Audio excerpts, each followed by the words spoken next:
chaque fois la que les parole citoyens... est à Madame Jennifer de Temerman. Merci, Monsieur le Président. Ma question s'adresse à Monsieur François de Rugy, ministre d'État, ministre de la Transition écologique et solidaire. Il y a 2 semaines, nous fêtions les 3 ans de l'adoption de l'agenda 2030 et ses 17 objectifs de développement durable. 193 États étaient alors capables de se mettre d'accord sur un plan pour éradiquer la pauvreté, protéger la planète et garantir la prospérité. Aujourd'hui, je reviens du Conseil de l'Europe, où j'ai pu constater et voir les intérêts nationaux et individuels attiser les haines et faire prospérer les populismes. Pendant ce temps, la 6e extinction de masse se joue et l'espèce humaine est à la fois actrice et victime. Actrice par ses émissions de gaz à effet de serre, n'en déplaise aux adeptes du gazole, victime de ses atermoiements. Les ministres de l'Environnement réunis hier au Luxembourg ont adopté un objectif de réduction des émissions de CO2 pour les véhicules de 35% d'ici 2030, ainsi qu'une position commune pour préparer la COP24. C'est vous et la France qui avez rehaussé les ambitions de la Commission. Alors que le GIEC a sorti il y a quelques jours un rapport alarmant sur les conditions pour contenir le réchauffement climatique à 1,5 degré, le monde attend beaucoup de la France et de l'Union européenne. Nos populations exigent de nous du courage. Les marches de climat du mois dernier et celles à venir nous engagent collectivement, élus et citoyens, unis pour notre survie. Alors que les élections européennes approchent, l'unité et l'espérance ne se trouvent-elles pas dans la défense d'un développement durable qui transcende nos intérêts particuliers pour notre bien commun, celui d'une humanité en phase avec son environnement? Cette majorité n'a pas peur de vous soutenir. Nous sommes la majorité de conviction et de courage dans cette lutte climatique. Monsieur le ministre, comment la France envisage-t-elle de convaincre ses partenaires de l'urgence à agir contre les gaz à émissions de serre?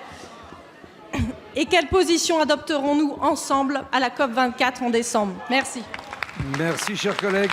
La parole est à Monsieur François de Rugy, ministre d'État, ministre de la Transition écologique et solidaire. Merci, Monsieur le Président, Mesdames et Messieurs les députés, et Madame la députée de Temerman. Vous avez raison, hier, il y avait une réunion du Conseil des ministres européens de l'environnement et qui avait notamment 2 enjeux. Un sur la position de l'Union européenne pour la prochaine conférence mondiale, la COP24, qui aura lieu en Pologne à la fin de l'année. L'enjeu était de savoir déjà si nous avions une position européenne et par ailleurs si elle était ambitieuse. Et nous avons réussi. Ce n'était pas facile parce que beaucoup de pays ne voulaient pas afficher une position européenne et préféraient que ce soit chaque pays qui aille à la conférence avec ses positions. Et nous avons réussi à afficher l'idée qu'il y aurait un rehaussement de nos engagements sur les émissions de gaz à effet de serre. Et puis nous avions un deuxième gros enjeu sur les émissions de CO2 des voitures neuves en 2030. Et c'est un exercice concret, car quand on parle de l'objectif, tout le monde est d'accord. Mais quand il s'agit de parler de la déclinaison, c'est beaucoup plus compliqué. Et ça a été beaucoup plus long de trouver un accord. Nous sommes arrivés, il y avait 3 positions très éloignées. Les constructeurs automobiles étaient sur une ambition très modeste, moins 20%.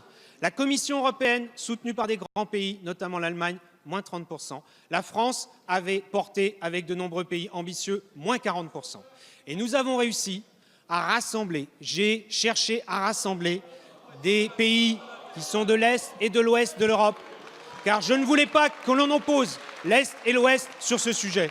Des pays producteurs, disons-le, producteurs de voitures, ayant une industrie automobile forte, et également des pays qui ont une ambition forte sur le climat et d'autres qui en ont moins. Et nous avons réussi à trouver un accord à moins 35%, c'est-à-dire l'option qui est plus ambitieuse que ce que proposait au départ la Commission. Et ensuite, il faut être clair, cela impliquera les consommateurs, je suis sûr qu'ils sont prêts, les industriels et les gouvernements sur un basculement fort et durable, notamment sur la voiture électrique. Merci, Monsieur le ministre d'État.